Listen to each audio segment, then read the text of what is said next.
ಗಣಿನಾಡು ಅಂದ ಕೂಡಲೇ ಬಳ್ಳಾರಿಯ ಚಿತ್ರ ಕಣ್ಮುಂದೆ ಹಾದು ಹೋಗುತ್ತೆ. ಆದರೆ ಈ ಬಳ್ಳಾರಿಯನ್ನು ಮೀರಿಸುವಂತಹ ಗಣಿಗಾರಿಕೆಯೊಂದು ಬೀದರ್ನಲ್ಲಿ ನಡೀತಾ ಇದೆ. ಬೀದರ್ನಲ್ಲಿ ಅಕ್ರಮವಾಗಿ ಕಲ್ಲು ಗಣಿಗಾರಿಕೆ ಹಾಗೆ ಮಣ್ಣು ಗಣಿಗಾರಿಕೆಯನ್ನ ಮಾಡಲಾಗ್ತಾ ಇದೆ. 15ರಿಂದ 20 ಎಕರೆಯಲ್ಲಿ ರಾಜಾರೋಷವಾಗಿ ಅಕ್ರಮವಾಗಿ ಗಣಿಗಾರಿಕೆಯನ್ನ ಮಾಡಲಾಗ್ತಾ ಇದೆ ಅಂತ ಮಾಹಿತಿ ತಿಳಿದು ಬರ್ತಾ ಇದೆ. ಬೀದರ್ನ ಹೊನ್ನಿಕೇರಿ ಗ್ರಾಮದಲ್ಲಿ ಅಕ್ರಮ ಕಲ್ಲು ಗಣಿಗಾರಿಕೆಯನ್ನ ಮಾಡಲಾಗ್ತಾ ಇದೆ. ನ್ಯೂಸ್ ಫಸ್ಟ್ನಲ್ಲಿ ಈ ಅಕ್ರಮ ಗಣಿಗಾರಿಕೆಯ ಎಕ್ಸ್ಕ್ಲೂಸಿವ್ ದೃಶ್ಯಗಳು ನ್ಯೂಸ್ ಫಸ್ಟ್ ಕ್ಯಾಮೆರಾದಲ್ಲಿ ಸೆರೆಯಾಗಿರುವಂಥದ್ದು.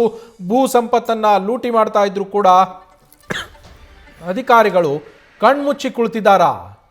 ಸಚಿವ ಈಶ್ವರ್ ಖಂಡ್ರೆ ಅವರು ಹಾಗೆ DC ಶಿಲ್ಪಾ ಶರ್ಮಾ ಅವರು ಈ ಸ್ಟೋರಿಯನ್ನ ನೋಡಲೇಬೇಕು. ಯಾಕಂದ್ರೆ 15ರಿಂದ 20 ಎಕರೆ ಜಾಗದಲ್ಲಿ ಅಕ್ರಮವಾಗಿ ಗಣಿಗಾರಿಕೆ ನಡೀತಾ ಇದ್ರು. ತುಂಡು ಜಾಗದಲ್ಲಿ ನಡೀತಾ ಇರೋದಲ್ಲ ಇದು. 15ರಿಂದ 20 ಎಕರೆ ಜಾಗದಲ್ಲಿ ನಡೀತಾ ಇರುವಂತಹ ಅಕ್ರಮ ಗಣಿಗಾರಿಕೆ ಭಾರಿ ವಾಹನಗಳನ್ನೆಲ್ಲ ಬಳಸಿ ಟಿಪ್ಪರ್ ಮೂಲಕ ಸಾಗಾಟ ಮಾಡಲಾಗ್ತಾ ಇದೆ. ಇಷ್ಟಾದರೂ ಯಾರಿಗೂ ಗೊತ್ತಾಗ್ತಾ ಇಲ್ವಾ? ಅಲ್ಲಿ ಸಚಿವರಿಗೆ, ಸ್ಥಳೀಯ ಶಾಸಕರಿಗೆ, ಗಣಿ ಮತ್ತು ಭೂವಿಜ್ಞಾನ ಇಲಾಖೆ ಅಧಿಕಾರಿಗಳಿಗೆ, ಜಿಲ್ಲಾಧಿಕಾರಿಗಳಿಗೆ ಯಾರ ಗಮನಕ್ಕೂ ಇದು ಬಂದೇ ಇಲ್ವಾ? ಹಾಗಾಗಿಯೇ ಈ ಸ್ಟೋರಿಯನ್ನು ಅವರು ನೋಡಲೇಬೇಕು. ಈ ಥರದ ಅಕ್ರಮ ಗಣಿಗಾರಿಕೆಗಳಿಗೆ ಕಡಿವಾಣ ಹಾಕುವ ಕರ್ತವ್ಯ, ಜವಾಬ್ದಾರಿ ಅವರದ್ದು.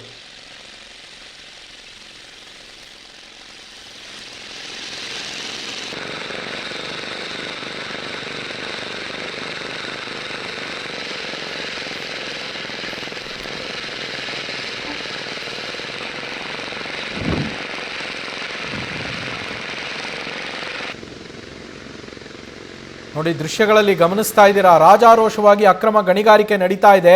ನ್ಯೂಸ್ ಫಸ್ಟ್ ಕ್ಯಾಮೆರಾದಲ್ಲಿ ಸೆರೆಯಾಗಿರುವ ದೃಶ್ಯಗಳು ಇದು, ಎಕ್ಸ್ಕ್ಲೂಸಿವ್ ದೃಶ್ಯಗಳು. ನಮ್ಮ ಪ್ರತಿನಿಧಿ ನಿರ್ಭೀತಿಯಿಂದ ಆ ಸ್ಥಳಕ್ಕೆ ತೆರಳಿ ತೆಗೆದಿರುವಂತಹ ದೃಶ್ಯಗಳು. ನಿರ್ಭೀತಿಯಿಂದ ನಾವು ಈ ವರದಿಯನ್ನ ಮಾಡ್ತಾ ಇದ್ದೀವಿ. ಅಧಿಕಾರಿಗಳು ಕೂಡ ಅಷ್ಟೇ ನಿರ್ಭೀತಿಯಿಂದಾಗಿ ಇದರ ವಿರುದ್ಧ ಕ್ರಮವನ್ನ ಕೈಗೊಳ್ತಾರ. ಯಾಕೆಂದ್ರೆ ಪರಿಸರ ಸಂರಕ್ಷಣೆ ಮಾಡದೇ ಇದ್ರೆ ಉಳಿಗಾಲ ಇಲ್ಲ ಅಂತ ಹೇಳ್ತಾರೆ. ಕಾಡು ಬೆಳೆಸಿ ನಾಡು ಉಳಿಸಿ ಅಂತೇಳಿ ಘೋಷವಾಕ್ಯಗಳನ್ನು ಸರ್ಕಾರ ಬರೆಸತ್ತೆ. ಆದರೆ ಇಲ್ಲಿ ಕಾಡಿಗೆ ಅಂಟಿಕೊಂಡಿರುವಂತಹ ಜಾಗದಲ್ಲಿಯೇ, ಕಾಡಿನ ಪಕ್ಕದಲ್ಲಿಯೇ ನಡೀತಾ ಇರುವಂತಹ ಅಕ್ರಮ ಗಣಿಗಾರಿಕೆ ಇದು. 15ರಿಂದ 20 ಎಕರೆ ಜಾಗದಲ್ಲಿ ಈ ಅಕ್ರಮ ಗಣಿಗಾರಿಕೆ ನಡೀತಾ ಇದೆ. ಇದೇನಾ ಕಾಡು ಬೆಳೆಸಿ ನಾಡು ಉಳಿಸಿ ಅನ್ನೋದು? ಕಾಡಿಗೆ ಹಾನಿ ಆಗ್ತಾ ಇದ್ರು ಕೂಡ ಯಾರು ಕ್ರಮ ಕೈಗೊಳ್ತಾ ಇಲ್ವಾ? ಯಾರ ಗಮನಕ್ಕೂ ಬಂದೇ ಇಲ್ವಾ ಅಧಿಕಾರಿಗಳಿಗೆ? ಅಥವಾ ಜಾಣ ಕುರುಡನ್ನ ಪ್ರದರ್ಶಿಸ್ತಾ ಇದ್ದಾರಾ? ಗಣಿ ಮತ್ತು ಭೂವಿಜ್ಞಾನ ಇಲಾಖೆಯ ಅಧಿಕಾರಿಗಳು ಏನ್ ಮಾಡ್ತಾ ಇದ್ದಾರೆ? ಅವರ ಗಮನಕ್ಕೆ ಬಂದಿಲ್ವಾ ಇದು? ಇದರ ವಿರುದ್ಧ ಕ್ರಮ ಕೈಗೊಳ್ಳಬೇಕಾಗಿರುವಂತಹ ಜವಾಬ್ದಾರಿ ಇರೋದು ಗಣಿ ಮತ್ತು ಭೂವಿಜ್ಞಾನ ಇಲಾಖೆಯ ಅಧಿಕಾರಿಗಳಿಗೆ. ಅನುಮತಿಯೇ ಇಲ್ಲದೆ ಅಕ್ರಮವಾಗಿ ನಡೀತಾ ಇದ್ರೂ ಕೂಡ ಕಣ್ಮುಚ್ಚಿ ಕುಳಿತಿದೆಯಾ ಜಿಲ್ಲಾಡಳಿತ? ಯಾರಿಗೂ ಗೊತ್ತೇ ಆಗಿಲ್ವಾ? ಇಲ್ಲಿ ಒಂದಲ್ಲ ಎರಡಲ್ಲ 15ರಿಂದ 20 ಎಕರೆ ಜಾಗದಲ್ಲಿ ನಡೀತಾ ಇದೆ. ಅಲ್ಲಿಯ ಸ್ಥಳೀಯ ಜನರಿಗೆ ಗೊತ್ತಿರುತ್ತೆ, ಅವರು ಮಾಹಿತಿ ಕೊಟ್ಟಿರ್ತಾರೆ. ಆದರೂ ಕೂಡ ಗಣಿಗಾರಿಕೆಯನ್ನು ಮಾಡೋದಕ್ಕೆ ಅವಕಾಶ ಮಾಡಿಕೊಡ್ತಾ ಇರೋದು ಯಾರು? ಈ ಗಣಿಗಾರಿಕೆಯ ಹಿಂದೆ ಇರೋದು ಯಾರು? ಹಲವು ಪ್ರಶ್ನೆಗಳು ಇದರಲ್ಲಿ ಮೂಡುತ್ತೆ. ಅಧಿಕಾರಿಗಳ ಬೇಜವಾಬ್ದಾರಿತನನ, ನಿರ್ಲಕ್ಷ್ಯತನನ, ಅಥವಾ ಬೇಕು ಅಂತಲೇ ಮಾಡ್ತಾ ಇದ್ದಾರಾ? ಅಥವಾ ಈ ಅಕ್ರಮ ಗಣಿಗಾರಿಕೆಯಲ್ಲಿ ಅವರುಗಳು ಭಾಗಿಯಾಗಿದ್ದಾರಾ? ಈ ಥರದ ಹಲವು ಪ್ರಶ್ನೆಗಳು ಮೂಡುತ್ತೆ. ಯಾರಾದರೂ ಪ್ರಭಾವಿಗಳು ಇದರ ಹಿಂದೆ ಇದ್ದಾರಾ? ಅವರ ಕೈವಾಡ ಏನಾದರೂ ಇದೆಯಾ?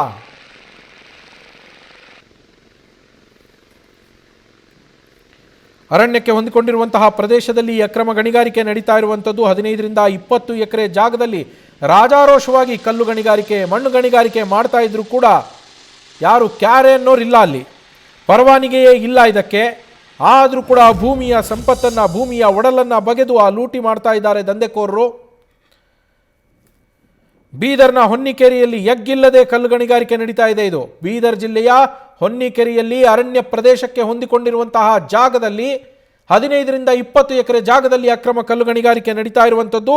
50 ಅಡಿಯಲ್ಲಿ ಅಲ್ಲಿ ಅಗದಿರೋದೆಷ್ಟು? 50 ಅಡಿಯ ಆಳದಲ್ಲಿ ಅಗೆದು ಭೂಮಿಯ ಒಡಲನ್ನ ಬಗೆದು ಕಲ್ಲು ಮಣ್ಣು ಲೂಟಿ ಮಾಡ್ತಾ ಇದ್ದಾರೆ. ಆದರೂ ಕೂಡ ಯಾರು ಇದ್ರ ವಿರುದ್ಧ ಕ್ಯಾರೆ ಅಂತಿಲ್ಲ, ಕ್ರಮ ಕೈಗೊಳ್ಳೋದಕ್ಕಂತರೂ ಮುಂದೆನೇ ಬರ್ತಾ ಇಲ್ಲ ಯಾರು. ಕೆಂಪು ಕಲ್ಲು ಹಾಗೆ ಕೆಂಪು ಮಣ್ಣನ್ನು ಅಕ್ರಮವಾಗಿ ಸಾಗಾಟ ಮಾಡಿ ಲೂಟಿ ಮಾಡಲಾಗ್ತಾ ಇದೆ.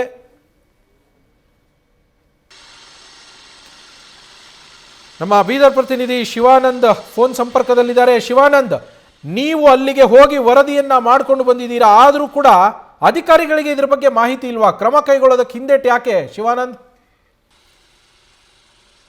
ಒಂದು ಅಕ್ರಮ ಗಣಿಗಾರಿಕೆನ ನೋಡ್ತಾ ಇದ್ರೆ ಬಳ್ಳಾರಿಗೂ ಮೀರಿಸುವಂತ ಒಂದು ಅಕ್ರಮ ಗಣಿಗಾರಿಕೆ ನಡೀತಿದೆ ಅನ್ನುವಂತ ಮಾತು ಕೇಳಿ ಬರ್ತಾ ಇರುವಂತದ್ದು. ಈಗಾಗಲೇ ಬೀದರ್ ತಾಲೂಕಿನ ಹೊನ್ನಿಕೇರಿ ಪ್ರದೇಶದಲ್ಲಿ ನಡೀತಾ ಇದೆ. ಹೊನ್ನಿಕೇರಿ ಗ್ರಾಮದ ಬಳಿರುವಂತಹ ಏನು ಆರಾಧ್ಯ ದೈವ ಇದೆ ವೀರಭದ್ರೇಶ್ವರ ಟೆಂಪಲ್, ಹೊನ್ನಿಕೇರಿ ಸಿದ್ದೇಶ್ವರ ದೇವಸ್ಥಾನದ ಬಳಿಯೇ ಈ ಒಂದು ರಾಜಾರೋಷ ಅಕ್ರಮ ಗಣಿಗಾರಿಕೆ ನಡೀತಾ ಇದ್ರು ಕೂಡ ಅಧಿಕಾರಿಗಳು ಕಣ್ಮುಚ್ಚಿ ಕೂತಿದ್ದಾರೆ ಅನ್ನುವಂತ ಶಂಕೆ ಈಗ ವ್ಯಕ್ತವಾಗ್ತಾ ಇರುವಂತದ್ದು. ಈ ಕುರಿತಾಗಿ ಜನರು ಕೂಡ ಅಧಿಕಾರಿಗಳ ಗಮನಕ್ಕೆ ತಂದಿದ್ದಾರಂತೆ, ತಂದ್ರೂ ಕೂಡ ಯಾರೊಬ್ರು ಈ ಕುರಿತಾಗಿ ಗಮನ ಹರಿಸಿಲ್ಲ, ಅಲ್ಲಿನ ಕಟ್ಟಡ ಕ್ರಮಕ್ಕೆ ಮುಂದಾಗಿಲ್ಲ. ಹೀಗಾಗಿ ಅರಣ್ಯ ಪ್ರದೇಶಕ್ಕೆ ಹೊಂದಿಕೊಂಡಿರುವಂತಹ ಜಾಗದಲ್ಲಿ ಸುಮಾರು 15ರಿಂದ 20 ಎಕರೆ ಜಾಗದಲ್ಲಿ ಈ ಒಂದು ಅಕ್ರಮ ಗಣಿಗಾರಿಕೆ ನಡೀತಾ ಇದೆ.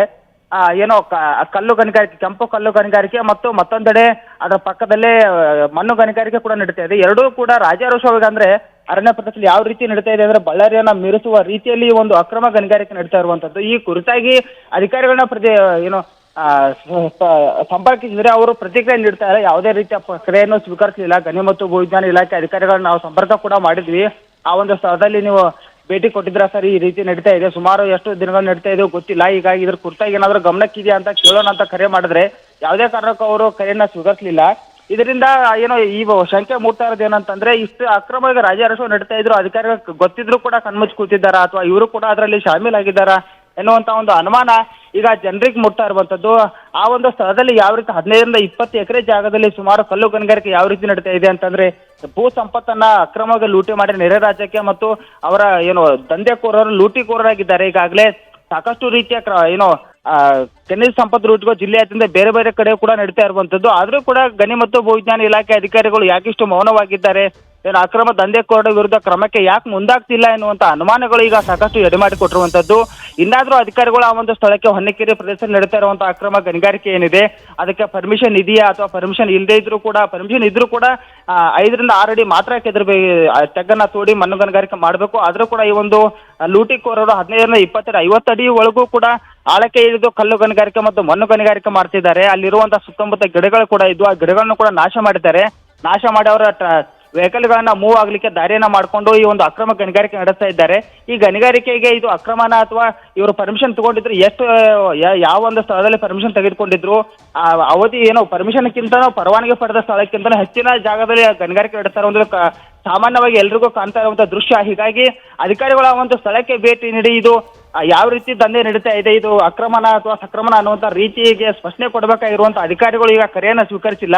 ಇನ್ನಾದ್ರೂ ನ್ಯೂಸ್ ಫಸ್ಟ್ ಈ ಒಂದು ವರದಿಯನ್ನು ಬಿತ್ತರ ಮಾಡಿದೆ. ಬಿತ್ತರವಾದ ಬಳಿಕವಾದ್ರೂ ಕೂಡ ಅಧಿಕಾರಿಗಳು ಆ ಒಂದು ಸ್ಥಳಕ್ಕೆ ಭೇಟಿ ನೀಡಿ ಈ ಒಂದು ಗಣಿ ಸಂಪತ್ತಿನ ಭೂ ಸಂಪತ್ತು ಲೂಟಿ ಆಗ್ತಾ ಇದೆ, ಆ ಭೂ ಸಂಪತ್ತು ಲೂಟಿ ಆಗ್ತಿರೋದನ್ನ ತಡೆಯೋದಕ್ಕೆ, ಕಡಿವಾಣ ಹಾಕೋದಕ್ಕೆ ಮುಂದಾಗ್ತಾರೆ ಅನ್ನೋದನ್ನ ಕಾದು ನೋಡ್ಬೇಕಾಗಿದೆ. ನವೀನ್, ಶಿವಾನಂದ್, ಇದ್ರ ಬಗ್ಗೆ ಸ್ಥಳೀಯ ಶಾಸಕರಾಗ್ಲಿ ಅಥವಾ ಉಸ್ತುವಾರಿ ಸಚಿವರು ಹಾಗೆ ಜಿಲ್ಲಾಧಿಕಾರಿಗಳು ಇವ್ರು ಯಾರಿಗೂ ಮಾಹಿತಿ ಇಲ್ವಾ?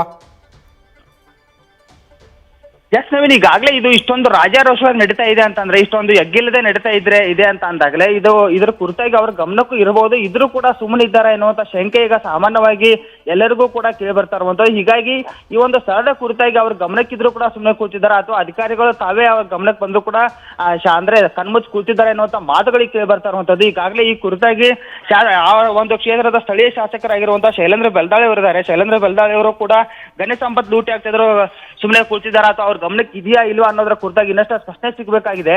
ಅಧಿಕಾರಿಗಳು ಅವರು ಹೇಳಿದ್ರು ಕೂಡ ಅಧಿಕಾರಿಗಳು ಅವ್ರ ಮಾತು ಕೇಳ್ತಾ ಇಲ್ವಾ ಅನ್ನೋದು ಕೂಡ ಈಗ ಕೇಳ್ತಾ ಇರುವಂತದ್ದು. ಹೀಗಾಗಿ ಶಾಸಕರು ಕೂಡ ಇದ್ರ ಬಗ್ಗೆ ಮುತುವರ್ಜಿ ವಹಿಸಿ ಗಣಿ ಸಂಪತ್ತು ಅಂದ್ರೆ ಭೂ ಸಂಪತ್ತು ಲೂಟಿ ಆಗ್ತಾ ಇದೆ, ಲೂಟಿ ಕುರಿತಾಗಿ ಅವರು ಕೂಡ ಮುತುವರ್ಜಿ ವಹಿಸಬೇಕಾಗಿರೋದು ಅವಶ್ಯವಾಗಿದೆ. ಹೀಗಾಗಿ ಅವರು ಕೂಡ ಇನ್ನು ಅಧಿಕಾರಿಗಳ ಸೂಚನೆ ನೀಡಿ ಆ ಒಂದು ಸ್ಥಳದಲ್ಲಿ ಯಾವ ರೀತಿಯ ಅಕ್ರಮ ಗಣಿಗಾರಿಕೆ ನಡೀತಾ ಇದೆ ಅಥವಾ ಅದ್ರ ಕುರಿತಾಗಿ ಅಧಿಕಾರಿಗಳನ್ನ ಸ್ಥಳಕ್ಕೆ ಕಳಿಸಿ ಆ ಒಂದು ವರದಿಯನ್ನು ತೆಗೆದುಕೊಂಡು ಅವ್ರ ವಿರುದ್ಧ, ತಪ್ಪಿತಸ್ಥರ ವಿರುದ್ಧ ಅಕ್ರಮವಾಗಿ ಗಣಿ ಲೂಟಿ ಆಗ್ತಾ ಇದ್ರೆ ಅಂದ್ರೆ ಪರವಾನಗಿ ಸ್ಥಳದಲ್ಲಿ ಮ್ಯಾಕ್ಸಿಮಮ್ 5ರಿಂದ 6 ಅಡಿ ಮಾತ್ರ ಕೆದರೋಕ್ ಅವಕಾಶ ಇರುತ್ತೆ. ಆದ್ರೆ ಕೆದರೋಕ್ ಅವಕಾಶ ಇರುತ್ತೆ ಸರ್. Thank you Shivanand ಡೀಟೇಲ್ಸ್ಗೆ.